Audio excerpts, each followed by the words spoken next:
KROQ, we are Klein Alley's show, and in the KROQ studios right now, you know this man's voice well from lots of things, comedy specials, which we'll talk about, Surviving Almost Death, and, of course, Bob's Burgers, where he is Gene Belcher. Here's a clip. You're my family, and I love you, but you're terrible. You're all terrible. I don't say that. Well, that's all you say. You kind of do. Unbelievable. Please welcome to the KROQ studios the great Eugene Mirman. Thanks for being here. Hello, thank you for having me. You know, let me just start with this because you probably get recognized, very recognizable voice, and you've been in our living rooms now and, doing Bob's Burgers for many seasons.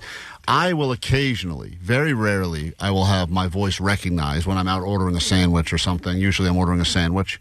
And more often than not, when someone says, I know your voice from somewhere, and I say, oh, you listen to KROQ? And they say, no, are you on Bob's Burgers? Yeah, people think that he sounds like Jon Benjamin. Oh. And I used to fight it and go, no, I'm not. And now I just go, yes, I am. Thank you for. But since you work with him on a daily basis for a long time, do you hear any sort of a similarity there? Or is it just because I have a nasally deep voice that everyone just assumes like we're all the same, we're all Bob? Yes, I think what you've fallen into is how universal Bob is. Right. So yes, he sounds like a. Well, I think any deep-voiced man with a that sinus sounds, infection, with, right? Yeah, with a slight sinus infection, who sounds a little smarmy and slightly depressed, but kind of happy. Right. Yeah, that's everyone is just curmudgeon-y and sarcastic. One slight head cold away from having From being Bob. from being on television. Yeah, that's right. For over a decade. All you need to do is get in a place where you have your allergies act up a little more, and you too could be a TV star. I am a huge fan of Bob's Burgers. I have been for a long time because I've always loved animated shows like I always watched The Simpsons and Family Guy and South Park and all that stuff. But one thing that I loved about Bob's Burgers when it came out was that it was how good-natured it was. Like, it's funny and it's adult and things like that, but the family at the end of the day, they're good people who love each other, and that's how it's very different from like Family Guy, where it's like, why is she even married to this a-hole? Where everyone just kind of, they all love each other at the end of the day, but they also all have their weirdness. Well, right. I think it's like a very real family where everyone is sort of sweet but quirky. They kind of defend each other and tease each other sort of as a real family does. Yeah. They're not totally miserable. No, I think they're actually largely happy. And they don't have a lot of money, but they're happy. It's actually weird because I think the psychology behind TV was you would look at families that were flawed and you would go, our family's kind of similar, but we're not as messed up as they are, so you feel better, as opposed to when you watch Bob's Burgers, you're like, that family is better than my family. I know, totally. That's a better family. It's like the Bluey family. Yeah, So they're better than we are. The show's better, but we feel worse about ourselves. But it's my number one background show. Yeah. If I'm cleaning or if I'm doing anything, Bob's Burgers in the background is my number Is that one an background insult? show. Do you take that, Eugene, as a guy who works on the show? I think it's a huge compliment. How many seasons now? I can't even keep track of it all. I think we're at 15, 16. Yeah. That's it just goes like that. And then, you always hear these things like Bob's Burgers just re-signed for another 9 years at 5. And you go, wow, that's incredible. That's got to make you, for you, you're just hearing ka-ching, ka-ching, ka-ching. I hear stability. I mean, in a world where I never thought I would ever have a job beyond a few years of anything or sort of touring a lot, like it's nice to get to actually be home. I have a son, so it's lovely. People will always say, especially if you could do animation and on a hit show, it's the greatest thing ever because you don't have to put on pants. You can do the job from pretty much anywhere, and you're locked in. So what is the worst job you had in your life before you got the best job of your life? I don't know. I mean, I've had lots of jobs. They weren't terrible. Like I worked at a library as a kid, and I worked at an ice cream parlor after college. I guess That's I worked hard with the I worked scooping. at Fidelity for several months, like answering phones. I would describe that as unpleasant. Yeah. I worked at I was like a floating secretary at a law firm. And that's where, and I remember being in an elevator with two like full-time secretaries, and you would wear this badge that said like temp on it, and it's just me and them, and then this woman looks at the other woman and goes, how many temps do we need? It's just us. And I'm just like, I'm just here because sometimes you guys get sick and then I fill in. Like I'm not, but it was just the disgust. So they know you're waiting in the wings to take their job, hoping they get sick or die. Yeah, no, I wasn't there to be like, oh, one day I could replace them and be this incredible full-time secretary for lawyers and really, use the proprietary software of a law firm. Anyway, so I've had lots of terrible jobs. Yeah, or I don't know. They were all fine. They helped me live in New York or Boston and do comedy. Well, so we were all happy to see that you were okay after this car accident that you got into. This is a wild story. Here's the news that broke about you, and this was after. By the way, just so you know, from our we've been accused of mushing many people and things on the show. Allie have come in here some days and said. She'll say whoever the big death, I don't know who, someone who died this year that was a big deal. Allie will usually say on a Tuesday, you know who I really love? And she'll mention someone. She'll be like, Catherine O'Hara. Yeah, she's great. She's going to be around forever. And then we get the news she dies the next day. So we've been accused of mushing people. We got the information that you were booked to come on our show today. We were they're like, you guys want Eugene? He's going to be in LA. We said, absolutely. He's great. Big Bob's Burgers fans. The next day, this story broke. A voice actor known for his work on the hit show Bob's Burgers is sharing his gratitude days after being rescued from a fiery crash at the Bedford tolls. State police say Eugene Mirman crashed his electric vehicle into the toll booth, setting the car on fire. And we looked at each other and we go, oh my God, we are a mush. We've accidentally, potentially killed one of the great voice actors of our generation. So what happened? First of all, I have not looked at the news, so that was my first clip of. Other than when I was in the hospital, the person next to me was watching the news, so I would periodically hear. And the first day, it was just that the governor tried to put out a fire because that's her and her detail. I think were some of the people who helped rescue me. Oh, and so from my point of first of all, I don't remember what happened. The truth is, I don't remember the accident. I don't know what caused it. I don't know if it was something with me. Or what happened exactly. Whoa. So I actually have no idea other than I'm fine. Like amnesia about amnesia, everything around it. So I don't know what caused it. I know that I had no incoming or outgoing text or emails at the time. It took me days to look and be was I doing something? Was I distracted? I have no idea. And I am gonna figure out if I have anything that medically could have done it or whatever, or try to. I think the question of what happened. Other than I know I wouldn't intentionally drive quickly into a toll booth. I'm okay, I wouldn't do that. But I don't know what actually caused it. And so, for as far as I know, I was pulled out of a car, and I vaguely remember somebody asking me if I knew my wife's phone number, and I did. I had a concussion, but I could say her phone number. That's gonna make her feel good about. But did you go unconscious? So I think I was. So I don't know. I don't know if I passed out. I don't know what happened to cause it. I know that I was then pulled out, and I think my first real memory was sort of in the ambulance and thinking I don't think this is a dream. That's a weird. That's so funny. When I broke my back in a car accident, I remember when I first came to, I thought to myself, "Oh, it's probably just a dream. I'll wake up." And then when you realize, was this is unpleasantly real. And then I could see from the back of the ambulance, I could see so I think my car had started to, I don't know when exactly it started to burn, because I think the battery had been fractured. Oh. So I as you can see, I'm okay. I was pulled out. I mean, I certainly had cracked ribs and a concussion. Well, your hand was wrapped up, wasn't it? Yes, because I broke my wrist. The thing, I broke my wrist and I had wrist surgery. But well, it seems okay now. Yes, I mean, I can move my. I mean, I could move my fingers even. But you were pulled out of a burning car. Yes.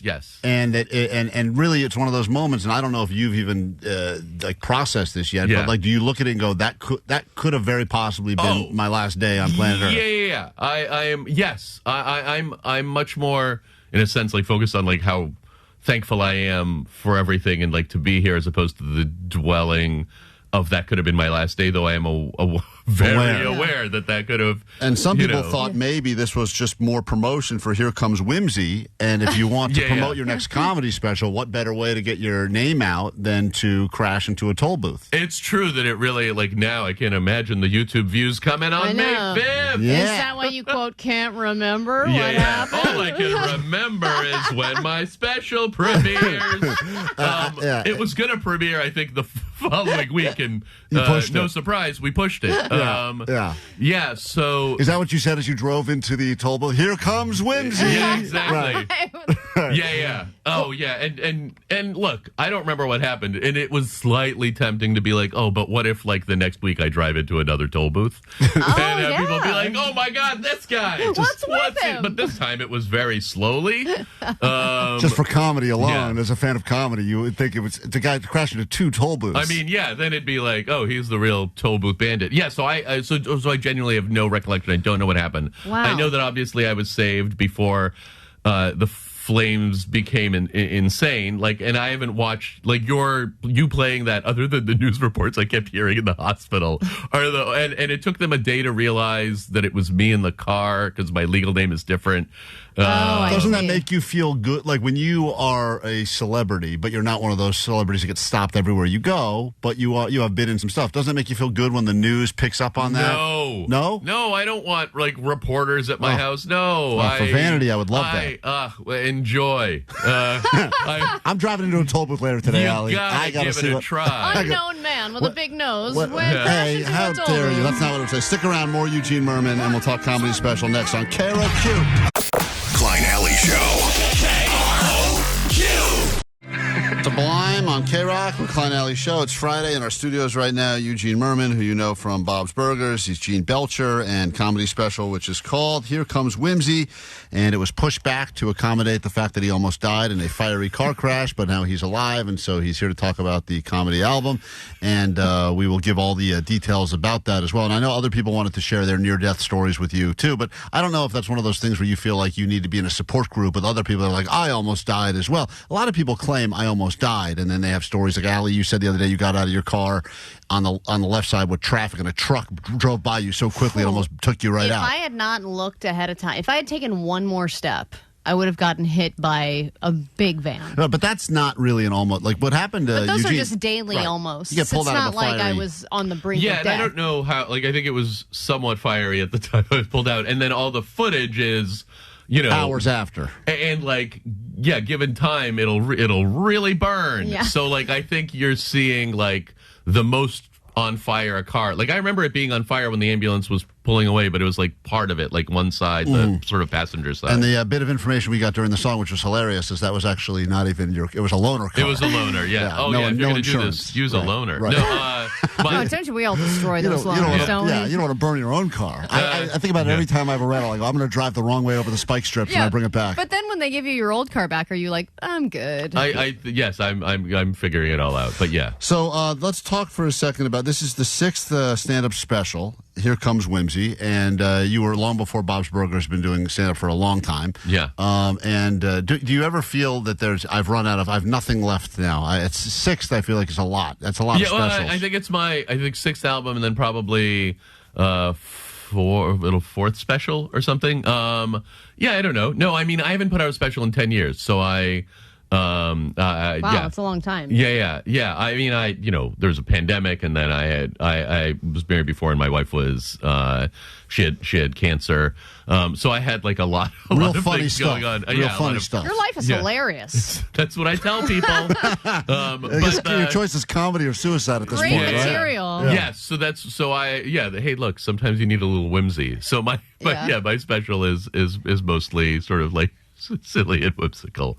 What percentage of your audience is like, has been a fan of you as a comedian for a long time versus Bob's Burgers fans, Flight of the Conchords, etc.? I mean, I have no idea. I imagine a lot of it is Bob's fans now. Yeah. I haven't done a special in what essentially are would be people a yelling generation. out like, "Do Gene!" in every People do, but this is like meaning they pitch, I think, my voice like an eighth of an octave or something tiny. So this is the voice. And if I'm yelling, it's Gene. And if I'm just talking, it's sort of Gene. Right. So you're already pretty satisfied. I got to watch that guy do sort of Gene for an hour. That was worth it. And Flight of the Conchord, which is how I first discovered you. There's been talk about that show coming back. Is that true at all? The rumors about that, or there's a reunion? I'm sure that there's talk about it is true, but I don't think there's any plan. You have not been contacted about that show returning in any but way, I know shape, that or they're form. doing a live show here in L.A. Yeah, for Netflix's Yeah. joke. Yeah. So so that's happening. And you're not involved in that. No, I might go to one of the shows, but no, I'm not involved. He may be in it. the audience. You hear that? Scoop on KROQ, which is always What? exciting. Yeah, exactly. Well, you've even toured with some KROQ bands too, like Modest Mouse and Cake and stuff. Yes, I've toured with both those bands, and I've toured with Conchords. I did a show. I think I don't know. I'm assuming last time they were at the Greek, I think several of us opened for them, and it was really fun. There was a time when bands were experimenting with exactly this. They go, well, we were used to bringing smaller bands out, but let's bring comedians out. And there was time when Jim Brewer was opening for Metallica and all this other stuff. Great experiment. When the audience is there kind of primarily to see the band, do you find it to be weird that you're going to go out there and be like, now we're going to laugh for a little bit first? I think it just depends. So, like, I did the Modest Mouse tour was in Florida. It was before the record that had Float On it. And it was just like, 10 cities in Florida or something.